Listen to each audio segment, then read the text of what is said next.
How are you guys doing? Karen, is that you? Maybe? Or Dan? Or neither? Imposters. It's McGregor. Well, welcome to our parent meeting, McGregor.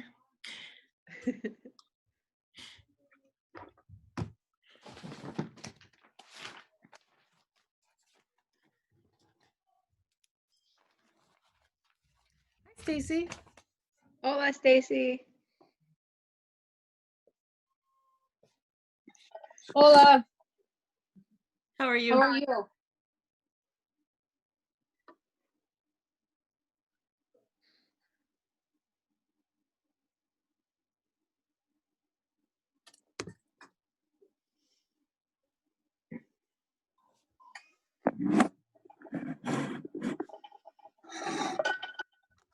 Hey, Michaela.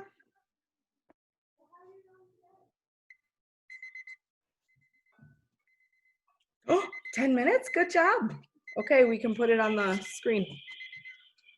Oh, I don't have mute on. Haha. Hi. No worries. No worries. There was no cussing, so we're That's all right. why I give grace during school, because I'm like, how many people really know? But there's this one dad that always is talking. And I'm like, do you know your mic's on? This is little enough people. This is little enough people. Well, there's going to be more people. How much? Because it's all parents of kiddos with people taking Spanish classes. How much people? I don't know. How many did we have last time? We had over 30, I think. That's awesome. We had like 32 parents, which is great. Yeah. No, I remember. I remember like the time I couldn't even count how much parents there were in that meeting over there. Who's that guy? Hola, Mr. Gordy. Oh, you're on mute. Hola, ¿cómo estás? Bien. ¿Y tú? ¿Y tú? Sí. Y poco cansado. Wow. Cansadísimo. When Katie, Ellie's teacher, said that you might listen to they had stories that they were going to, like they had written. And she's like, well, Mr. Gordy might be listening. Oh my gosh, the kids, it was like they were going in for their annual review. They're like freaking out. Oh, I could write a book about what I've seen in all my online observations. Oh my goodness. It's, oh. McGregor loves it. Yeah, that's Saul's mom. You're right. Hey, Dan. Hey, Emily. Hey, Chris. I can't see ya, but that's okay. That's okay. And Andy's back with us. Got Susan coming in. This is awesome. Hi, Susan. The teacher today, Hannah Reyes, is first graders, but Katie still is. They're sharing, and we had a hard day. So we had the camera off for a lot. Hannah didn't say anything, and so I wrote her. I was going to write in chat, but so many kids were using the chat during math that she cut it off. She shut it down. I was like, okay, email it is.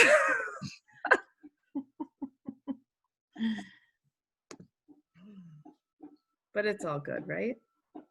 Yes. Oh, kids are getting very savvy in their uses of technology.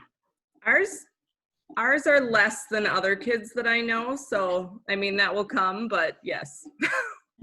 We have too many passwords on Dad's computer, so. That's quickly how, it's always amazing how quickly it can become delinquent too. Mm-hmm. That's job security for me. Oh yeah, my niece, my sister's like, she has Corona Bucks. Her kid works for Corona Bucks for like, if we're not playing apps during class. And like, I don't even know if my kids know how to get to an app in a class, but then she can get a Corona Buck for the day, or 5 Corona Bucks is like you earn a book, or at the end of the week, or yeah. Well, This is wonderful. And I have a feeling some parents might come in, and feel free to come in, come out, or, whatever you guys need to do. I know everyone's super busy. Stephen, I was just wondering, and I don't mean to put you on the spot, did you want to say anything just about how distance learning is going for everyone who's switched from hybrid? Any other updates? Well, I want to thank everyone for your patience and your support and tolerance as we've worked to transition. Um, it seems like, and I haven't been in all of the classes, the transitions are going better in grades 1, 2, and 3. Immersion kindergarten, they just don't have that language base. So it creates some real challenges for kids who are really trying to do the work. The piece that, whether it's comforting or not, that helped was when I went to an English speaking kindergarten, and I thought, well, we're not really any farther ahead than our immersion case students, just because of all the challenges that they're having.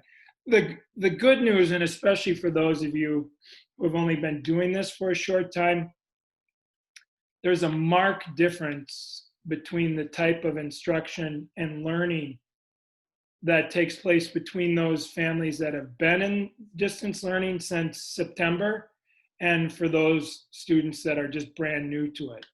And of course, if you stop and think about that, it's obvious and that makes sense.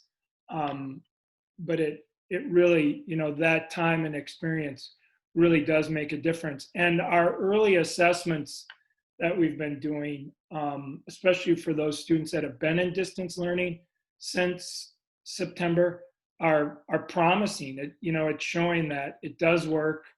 That we've got a strong foundation, and we're starting to see a little bit of data that supports that. Again, that doesn't make any of this easier.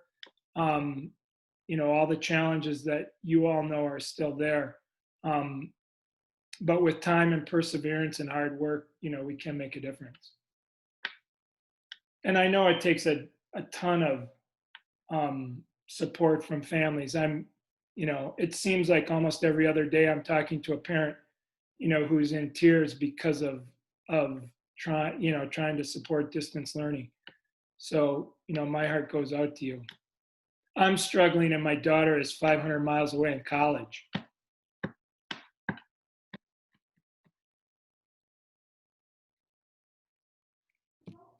Well, I'll pipe in because I'm actually, Mr. Gordy, I'm super happy that you explained that. And being with the kindergartners, I have a kindergartner, and it is a daily struggle. He's also not used to being on the screen. He doesn't know how to run a computer. And yeah, it's been hard. He's, it's one of those things. I'm happy he's still breathing. I'm happy I'm still breathing, because there are days that I have to walk away. So it's nice to hear that even the English kids are struggling as well. So thank you. And for my kindergarten teachers, and this year we actually have 5 sections of English speaking K, which is a big number. As we're all aware of the numbers going up. And I have been in a number of different classrooms. And, some of those kindergarten teachers, their strength is that relationship piece and that ability to be real child-centered and child-focused. And for those that have been doing it for a long time, it becomes so much second nature for them.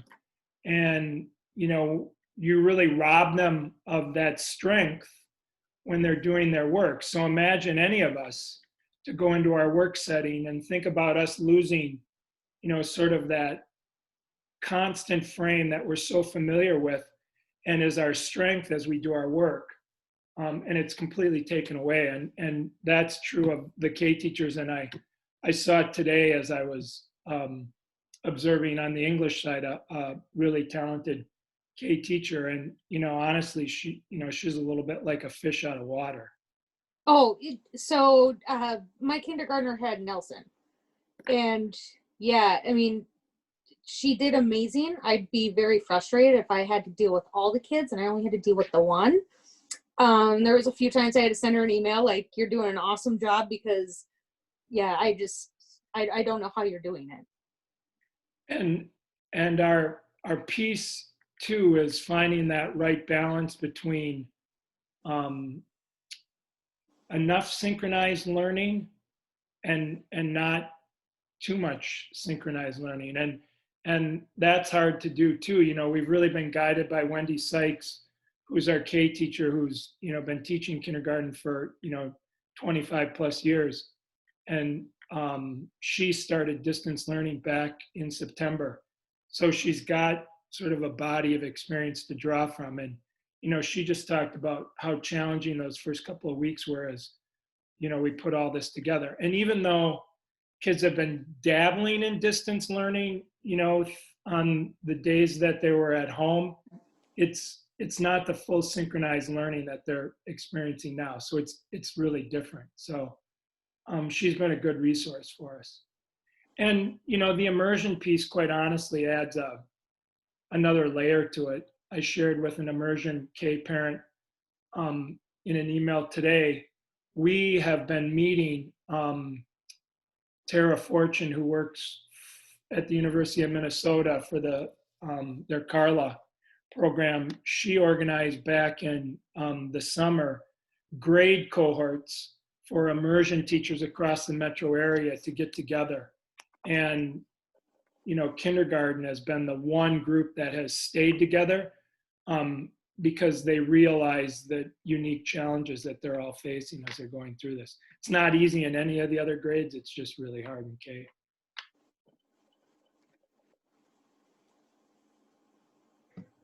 So, Stephen, at this point, we're slated to go back on the 25th of January.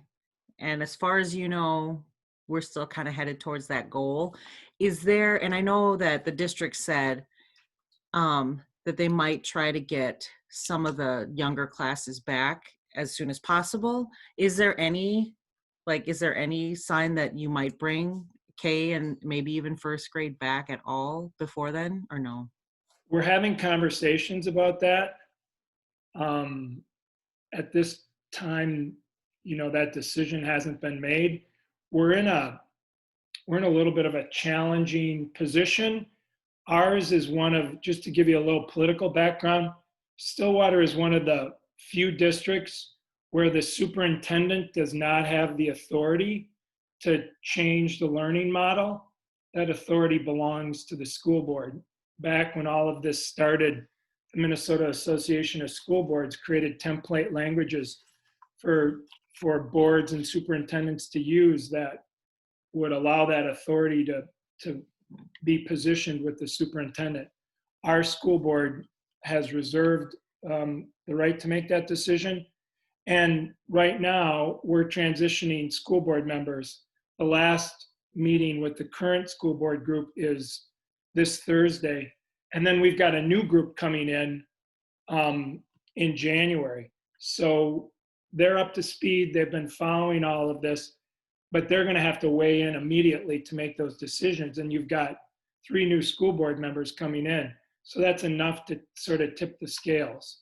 So, you know, until those folks are in the seats and they start to have serious dialogue with the superintendent, I don't know that we're going to be able to make a secure decision. So, you know, if it's delayed more than the 25th, I do see a scenario where we bring, you know, younger students back sooner. If it looks like we're full steam ahead to bring everybody back on the 25th, I don't believe there'll be enough time to get a group of younger students back, you know, prior to the 25th. Does that make sense? So, you know, if we say, you know, yeah, we're going to have to delay this sometime, I do see a scenario where we bring younger kids back sooner. It was exciting for me to see that our level 3 special ed students, albeit, you know, it's less than a dozen students, but it is a program. They came on the bus, you know, yesterday and today. and they're in the building. So, the fact that we can bring them back and get a program up and going is great. Our challenge still remains, and some of you are aware of this, the staffing issue. Very few of the COVID cases were transferred in school. In fact, I feel like given the planning we did with our health office and district administration, I was really pleased with the results. It was just having access to staff and subs that ultimately put us in the position we're in. It certainly wasn't, because of, COVID outbreaks in the school.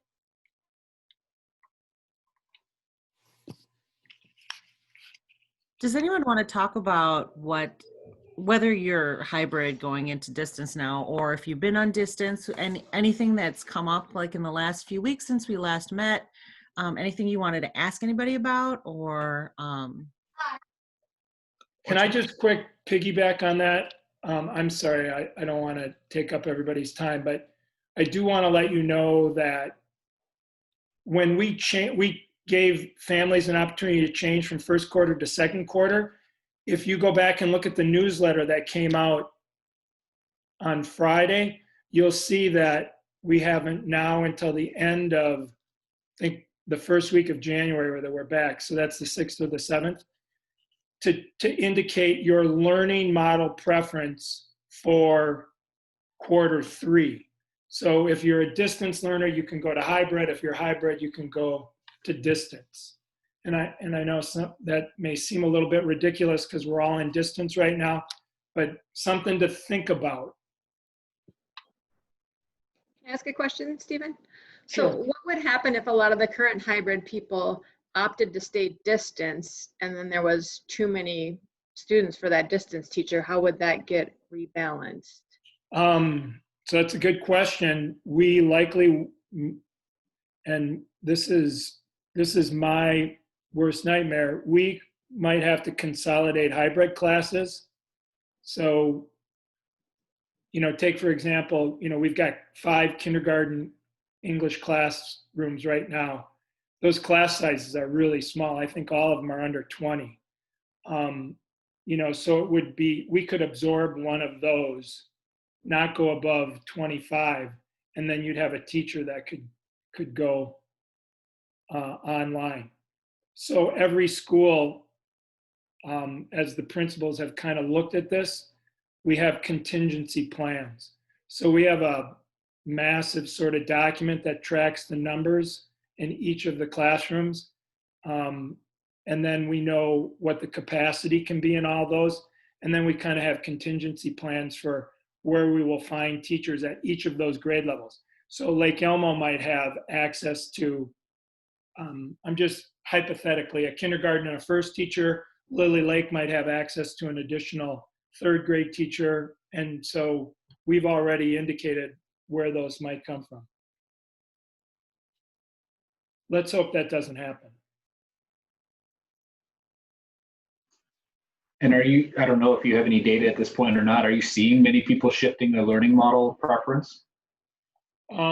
So when we did it from first quarter to second quarter, so this is all before, we went to distance learning. And in some cases, people were making those choices before they even knew that was going to be a reality because our numbers jumped so quickly.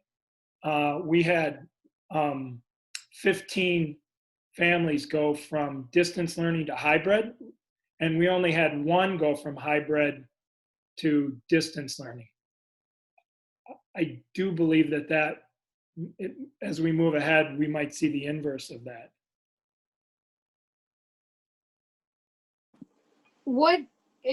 Call me stupid because I guess I don't really know. What is the exact difference between my hybrid child right now and distance learning?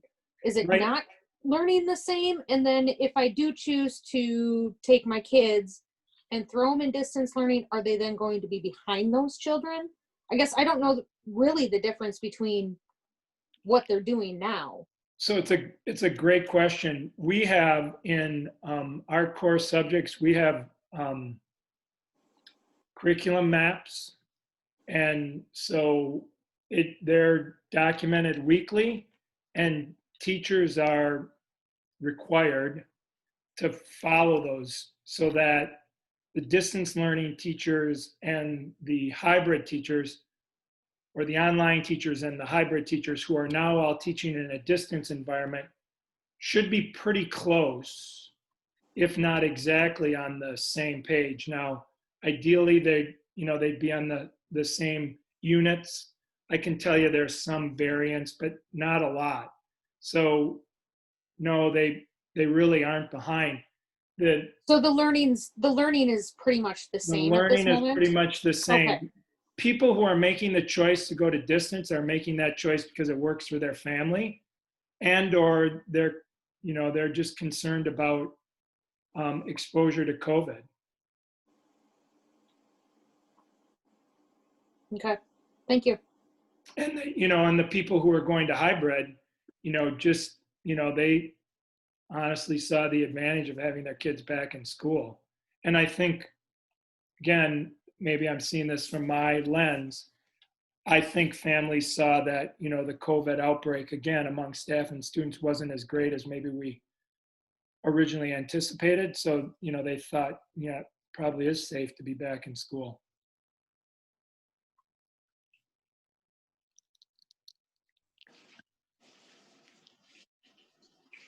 Stephen, with the new makeup of the school board coming in, do you have any thoughts about support for the program or opportunities for parents to engage with the school board leadership? Is there anything that's concerning you or opportunities for us? Yeah, it's a good question. We're all going to have to, when I say we are all, I'm referring to families in Amigos, Unidos, are going to have to inform and educate ourselves around how the district is going to position itself to ask for a levy. So, districts levy dollars to support programs. They pass bonds to support buildings. Our current levy runs out at the end of the 2022 school year. So we'll have a few opportunities to pass it. Likely the first chance will be next November. If it fails in November, there are some spring options. This district, I think 7 years ago, failed a levy in November and then passed it in the spring, sort of at the last minute.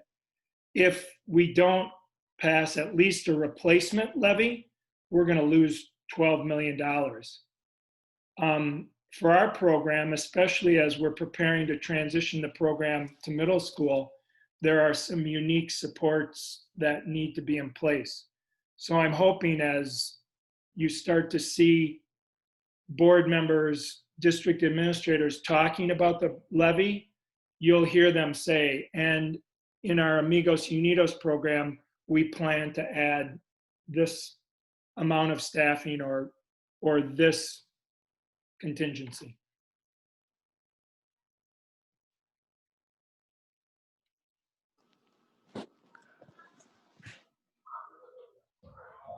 So can I ask, we've been distanced the whole time and have really appreciated how great of a job the specialists are doing in like the art and the music and the physical education. Is there any thought of increasing that at all? Because I mean, my son loves art and he still has yet to do any art. And it's like, oh, I can't wait until that comes up, in a couple weeks.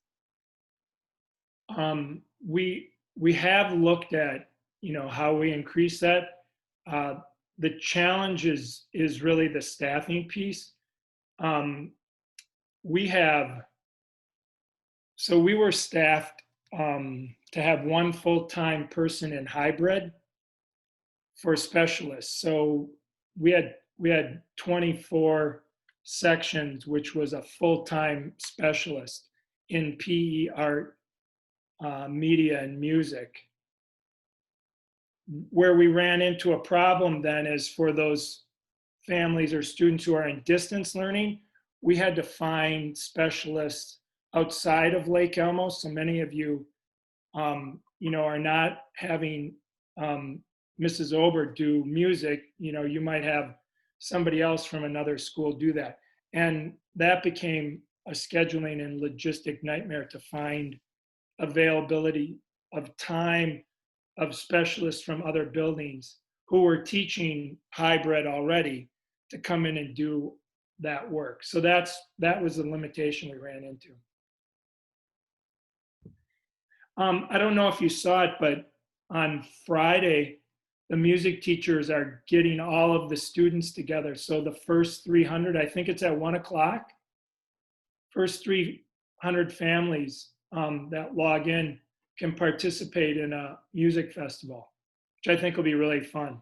So I think you'll see more opportunities like that.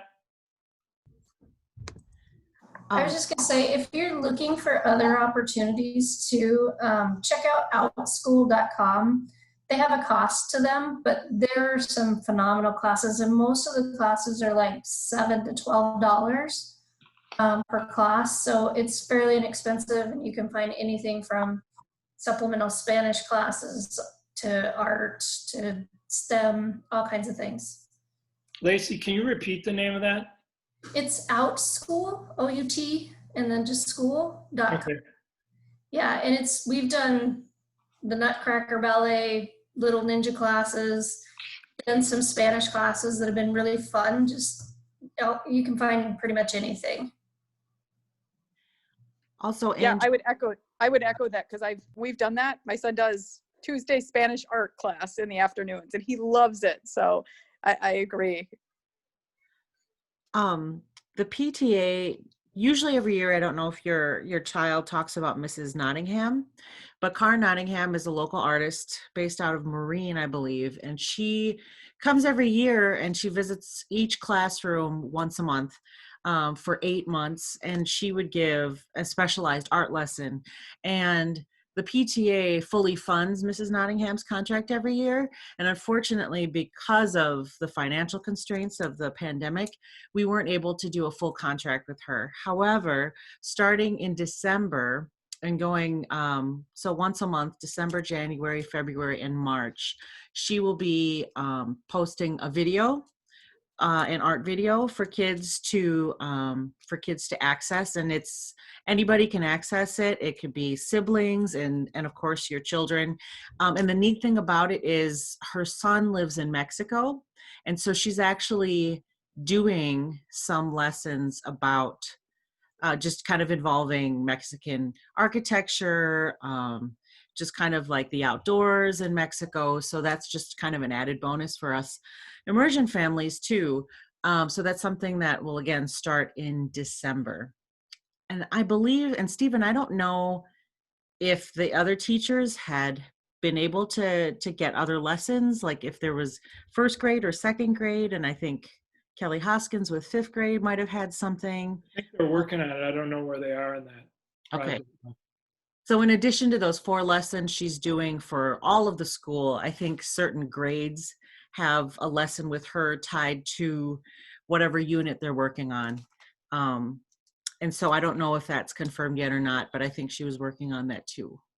So there will be other things too, art-wise.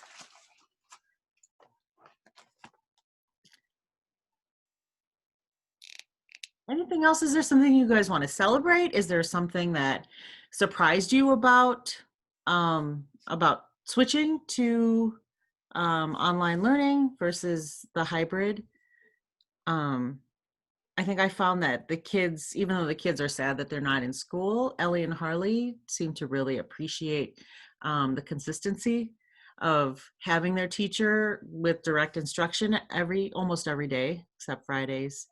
So that to me, I thought was a plus for us, even though it is tough for them being at home and not seeing their friends and so on. We found it hard because it was like starting over for us because we were distance learning, and then we kind of have our teacher, but then another teacher who was hybrid and it's 2020, so we're giving grace to everyone, but my son is finding it really hard because he misses Senora Katie and she's giving the homework and someone else is teaching, so there's been a disconnect, but it's more finding that schedule again, because it was starting to get in sync that I could finally pay attention to my 4-year-old who was in the background and missing attention while McGregor was in school. And so that's been hard for us, finding a new normal, and we thought it would be more consistent, but that's just 2020. It's not super consistent. So I think everyone's doing a good job and learning. That's just been the hard thing for us the last couple of weeks. But reaching out to teachers has helped. So he has a meeting with the new teacher just to connect.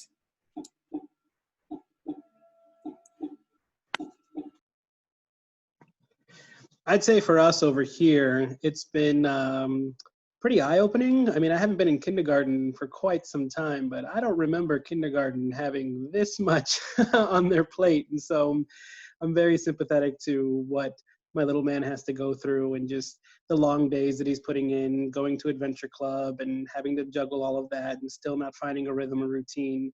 And it's refreshing to see that other parents are going through the same, which I mean is sad to say, but at the same time it is 2020, to just make me feel that, okay, this is normal, we're going to get through this. And just, you know, one of the things that we were worried about was just his social interaction. And that's the whole thing that kindergarten is all about, is just making friends and learning how to act socially. And I just feel like he's missing that portion, but there's not much that we can do about that. So just trying to do the best that we can. But as parents, let's lean on each other, let's call each other, and let's just, you know, make sure that we can set the best example that we can for our little ones.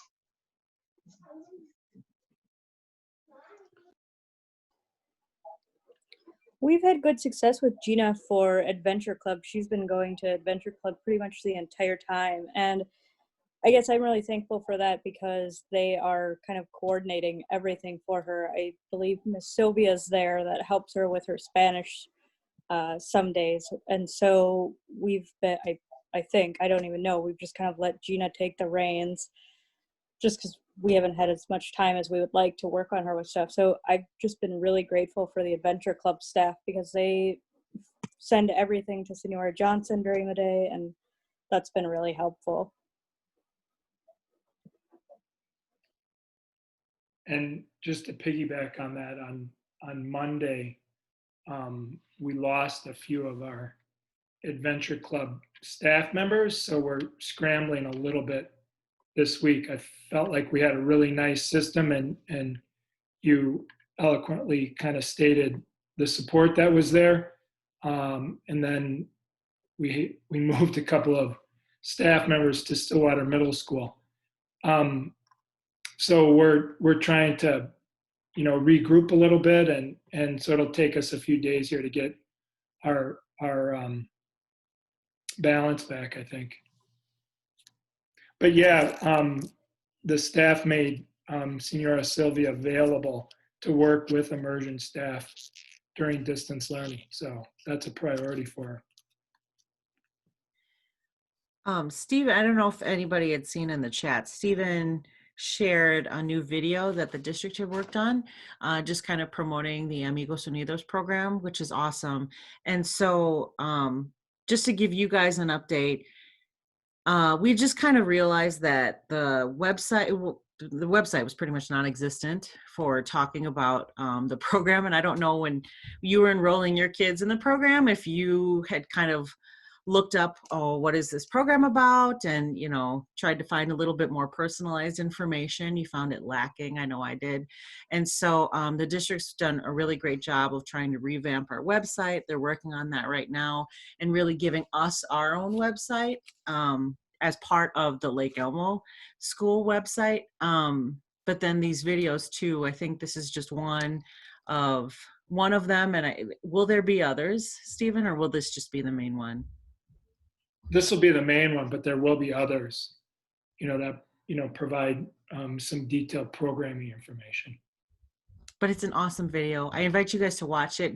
You don't have to right now, but just maybe kind of save it and watch it later, because it's really great. And if you have friends or neighbors who are wondering what the program's all about, I'd invite you to just kind of share it with them too, because it talks to some of our parents, both native speakers and native English speaking parents, and kind of gets two different perspectives on what our program is about and why, why it works. So. I forgot. Is it a test to get into second grade, or is that in third grade? Second grade, we start Okay. proficiency. Because I do have a family that's been off and on, and they thought they saw a window this year, but then they decided to stay in Matamidi. So There's space available, so have them contact Rachel Larson. Okay. Or, they can contact me too, but yep.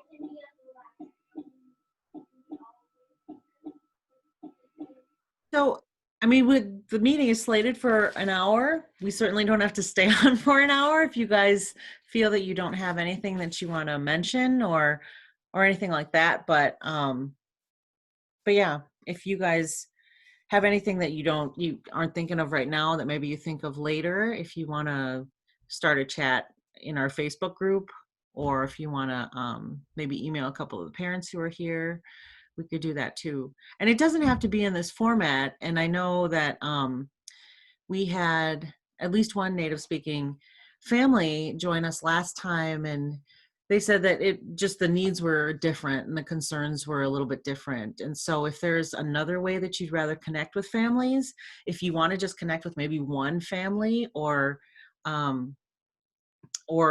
just a smaller group and not in this larger group setting, we could try to arrange for something like that too. So, there's whatever you guys need. We'll try to find a way to accommodate that. And can we plug the dates for the January meetings, Renee? Yep. You have those in front of you? I do. So it's just the 19th is our next parent meeting like this. And yeah, so. And Renee mentioned, as we talked about supporting our Spanish-speaking families, we have an active group called Caminos that meets sometimes monthly, more often every other month, and it's our Spanish-speaking families. And this is all the families at Lake Elmo, so not necessarily just the Amigos Unidos families. So we'll make sure to invite you. We're tentatively scheduling a meeting for the 12th. It would be similar to this. The meeting obviously would be in Spanish. But, from a language perspective, from a cultural perspective, it would be interesting. I think it'd be helpful as a community if you're available to participate in that. So we'll share that information with families as we get closer to that. Can I ask a quick question? Yes. I'm new to this program. It's my daughter's first year. I didn't know there was a Facebook group. Can you tell me what it's called so I could join for her? Sure. It's Amigos Unidos Parent Network. And I can invite you actually. I'll find you. Is it just under Vanessa Reyes? Is that what your name is on Facebook? It's under my maiden name, so it's Vanessa Nogle, Nogle. Nogle? Yes. I'll send Thank you. Yeah, no problem. And so the Facebook group is just if there's a meeting that we have, then we'll just announce things there. Or if there's, sometimes, very rarely, like if the teachers have a message they want to get out right away, we might post something on there too. Or if you just, if you have questions, or if if there's an assignment that you aren't sure about and you want to just kind of throw it out there, there are a lot of parents who are very responsive on there. So it's just a good way to connect with others.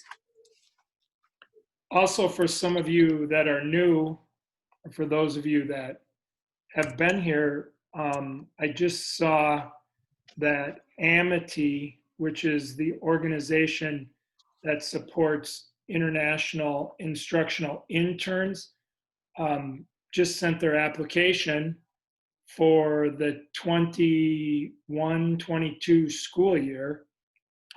So we'll be completing that in the next, month or so and submitting that. It's likely that we would request, this past year, we requested two tutors. Gets late at night, I can't talk. And I'm guessing we would request again 2. And they come, the benefit of that is they come from a Spanish-speaking country, and then they work in the classroom.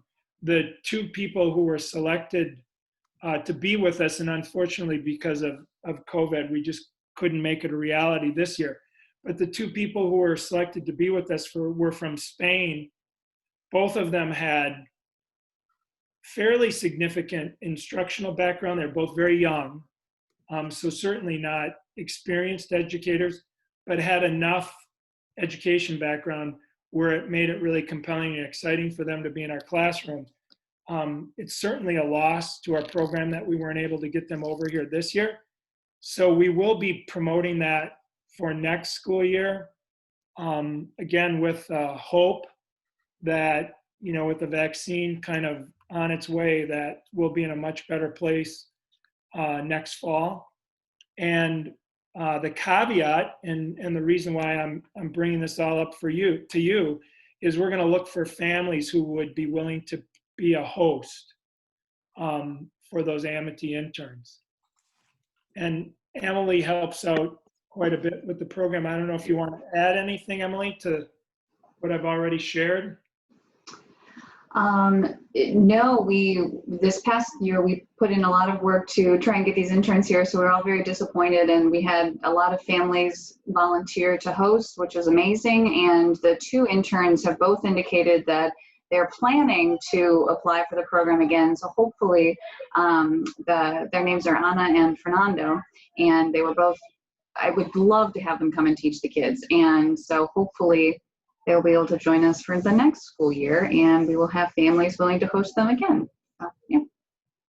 It was fun to go through the process because, we met several times in Zoom calls and sort of felt like you built a relationship with them, and they were really excited to come to Minnesota, and we were really excited to have them. So it was disappointing when it fell through.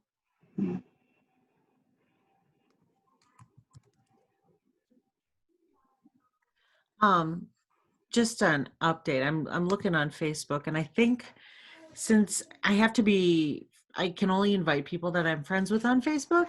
So if you want to, if you guys who are interested in joining the Facebook group, it's Amigos Unidos Parent Network. And then you can ask to be admitted into the group. If you want to put in the chat your email address, and then I can send you just a link to our Facebook group if that might be easier for you. And then I'll send you the link for it, and then you can ask to join.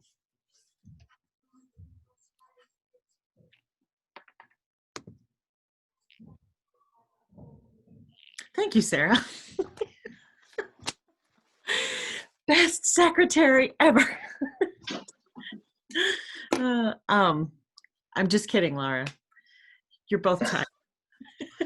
I'm gonna shrink away from the camera now. Laura is the best. Laura is the best. Is there anything else anybody else wanted to add or ask, or just a random comment before we call it a night? Hey, Renee, it's Kathy. Casey and I joined a little bit late, so I don't know if this already got discussed, but I just had kind of 2 things. One's sort of smaller scale and one's bigger. I don't know if over the holidays anyone's interested in getting the kids together if there's snow, but like just to get outside and maybe go sledding, like something that would be a socially distanced, safe type of activity, but that might be kind of fun. I would be interested in that if anybody else is, but I know we have a lot of great sledding hills just kind of locally. So I don't know if that had been discussed or if there's any interest there. And then the second one is, I think, a little bit more towards you, Cordy, which is Something that I've been looking at and thinking through is kind of some big ideas in terms of getting maybe college students who are Spanish majors involved or engaged with schools, or just who are education majors and are interested in, giving back or being involved in, kind of the big ask or the big lift that has been distance learning for teachers, for schools, for administration, for parents, for the children. I'm just curious if you've heard of any of those kind of bigger ideas swirling around. So, you take the education majors from the University of Minnesota and get them deployed into some of the local schools and get them credit, like give them university college credit, because they're not, maybe they are student teaching, maybe they're not. I don't know what the status of those types of programs are, but I'm just curious about kind of any like bigger ideas swirling around. Minnesota typically leads, in terms of new ideas around education. And I just thought while we had the time, I would ask. Well, and especially around immersion education, the University of Minnesota just in the past 5 years received a large grant to increase their amount of programming available for training. Our biggest challenge is because we're new, we're scrambling to get staff who are available. Most of those teachers are picked up in Minneapolis and St. Paul as a priority. And then those immersion programs that are more established have been able to kind of siphon off the rest. So we have a relationship with the University of River Falls that we've worked with.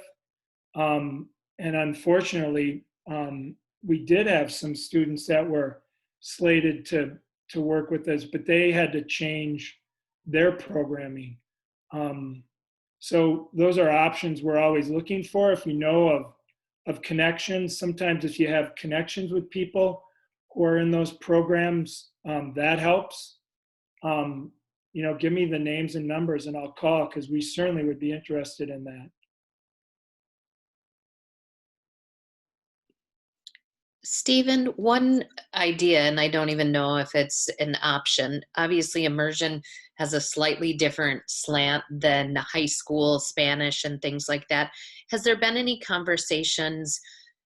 I don't know what the high school schedule looks like, so I'm just going to throw that out there, about the possibility of maybe there's some seniors who have been in Spanish like their entire secondary career, maybe working with some elementary kids, especially, Shayla's in second grade, but obviously I hear kindergartners, and we know that the language piece is so important. Like maybe there could be some connections there just to have like virtual conversations to help build up that language. I don't know. I'm just throwing out ideas based upon what was just said. Just a thought. Right. And it's interesting. Last spring we had AP students in the building. They spent a day in the building with our students. Some of them came away and they were intimidated they were in a second grade classroom. They were intimidated by the skills that the second graders had. It's a good idea. It's been batted back and forth. So yeah, it's certainly something that's on, sort of our radar. It's the logistic piece to cross that threshold. I do want to let people know, because, for a long time there was no connection between our program and what was going on in the secondary schools. And this summer, staff from elementary, staff from middle school, and staff from the high school, and we had 3 or 4 high school teachers as well as 3 or 4 middle school teachers, all attended a week-long training that was hosted by Carla. So we are meeting on a regular basis now. So, trying to figure that out, we should be able to try to put those pieces together. I would echo, we have a student who's at McAllister who spends an hour with Will like 2 days a week, and just the conversation, it's not a lot, you know, but it's those 2 hours, you can just tell how much he's growing in his confidence in speaking, because it's 2 hours where he's basically speaking the whole time or listening.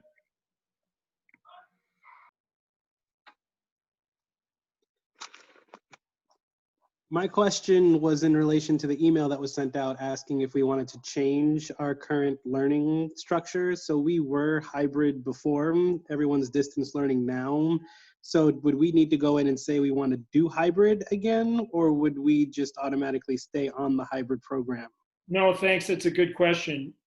You will stay in the program that you were before we all went into distance. So if you were hybrid, you'll stay in hybrid. If you were online, you would stay in the online with the online option. And it's only if you'd want to change, if you want to go from hybrid to distance or distance to hybrid, that you would need to respond. The default will be to keep you right where you are right now. So if you do nothing, you'll stay in hybrid if you're in hybrid, or distance if you're in distance. Okay, thanks for clearing that up, because I was curious, is like we're online right now, and if we do nothing, do we stay online? So I just wanted to make sure that we go back to what we had before. So thanks for clearing that up. If you're hybrid, you'll go back to hybrid.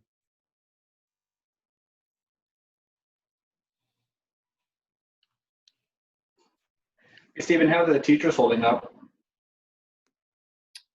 That's a great question. I meet with them a half hour a week, and you know, I think they're better now that they've got a little bit more experience with distance learning, and they've got a couple of weeks under their belt. Obviously, it's helpful to know that we're going to have a break, starting next week. So I think teachers are excited by that. I feel, given the challenges overall, morale is pretty good. And that's not to say, there aren't teachers who are really struggling, but I think overall they're hanging in there. But I have to say, unless you see firsthand the work that they're having to do, it's hard to imagine how much work that they're putting into it. And to a one, all of them are putting in oodles more work than they did a year ago at any time in their instruction. And that's not to say they were sloughing a year ago. That's just, all of this is brand new, and trying to figure out the technology and all of the intricacies has been a real challenge. So in many ways, they're learning while they're doing it. And obviously, it takes more time to do that. So I think that's complicated the piece.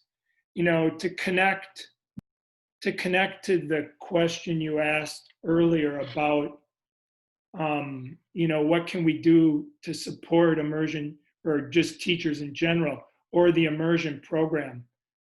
I think one of the biggest challenges we have as a district that we have to figure out how to support is, we push out a lot of support to our teachers, and the teachers receive that, and it's all in English. And so then it kind of becomes an afterthought to do it in Spanish. And that creates a toll on the immersion teachers. And I'll just give you a quick example. So in our reading program, we purchased professionally produced videos that are 15-minute mini lessons.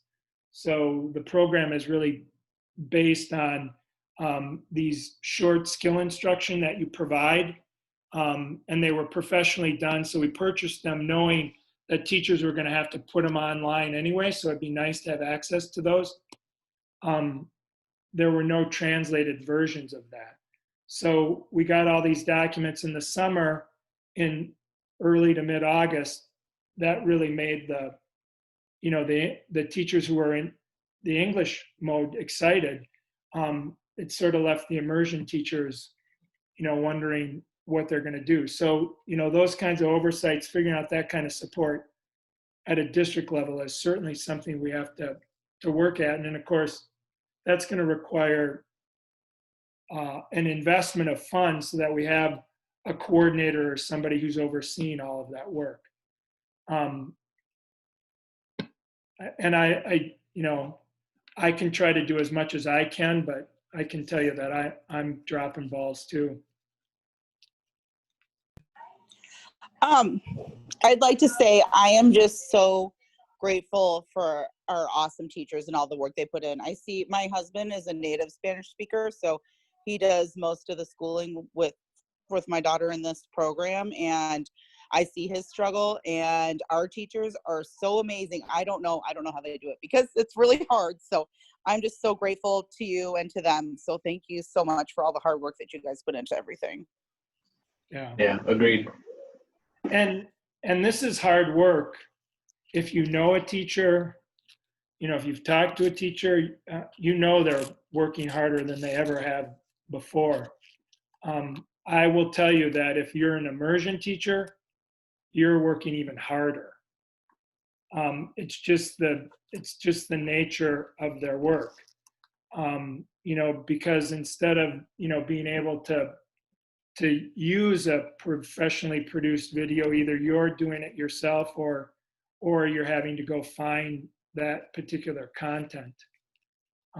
So that that adds to the challenge.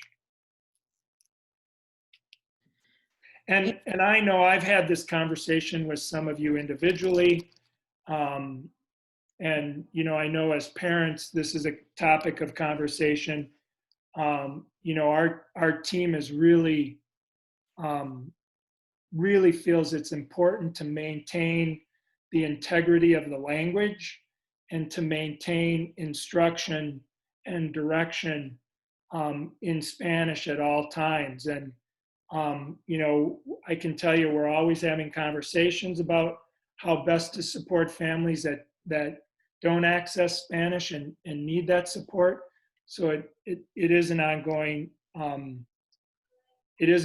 discussion, and I know teachers are trying to figure out how to support that too, without adding more to their plates as well. So that's part of that conversation. I also want to quickly recognize Paula in the front office, Mr. Gordy's secretary, because anything that's translated, usually stuff that goes in the Friday folder, any of our emails, the Lake Elmo Messenger, that's all translated by her. Our teachers can do it, but it's just they're so swamped with what they have to do in a regular year, and especially now in a pandemic year. And so Paula has really, she and Myrna too, and then sometimes Yvette, but it's mainly Paula who really steps up and does that extra work. And it is extra work, and it seems like it'd be so easy for a native speaker, but it's just different. We phrase things differently, and so she's got to find the right interpretation of a phrase or something. And so if you ever see her, thank her, just because she does a lot of hard work for our immersion program, in addition to just being an extra support and a liaison to the Spanish-speaking community too at Lake Elmo. So she's so important to us, and it's such an asset to have her in our front office. And just a heads up to everybody, if you have been doing material pickup, so some teachers have set up material pickup, there are boxes with files, and they're in the vestibule in the main office. Now that we're in distance learning, we went from 6 teachers that had their materials in the vestibule to now having over 20 teachers wanting to distribute materials. Obviously, we can no longer do it in the vestibule. So starting Thursday, we're going to do it Thursday and Friday of this week. We'll do material pickup. It'll be in the gym. So you'll park in the carpool entranceway, and then you'll have to walk across the playground into the gym door. We'll have it cracked, or we'll have a sign there. And then we'll have the file folders labeled by teacher, and then we'll ask families just to walk in and grab their materials and leave. And we'll have staff there to help. But we don't have enough staff to, to kind of hand deliver everything. So we're going to ask parents to come in and pick it up themselves.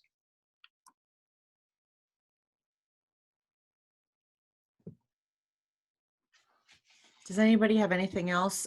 Again, in the group chat, Sarah Voigt put the Facebook link to join the group. So if you guys want to, you're welcome to join or invite anybody else who might be interested in joining our group.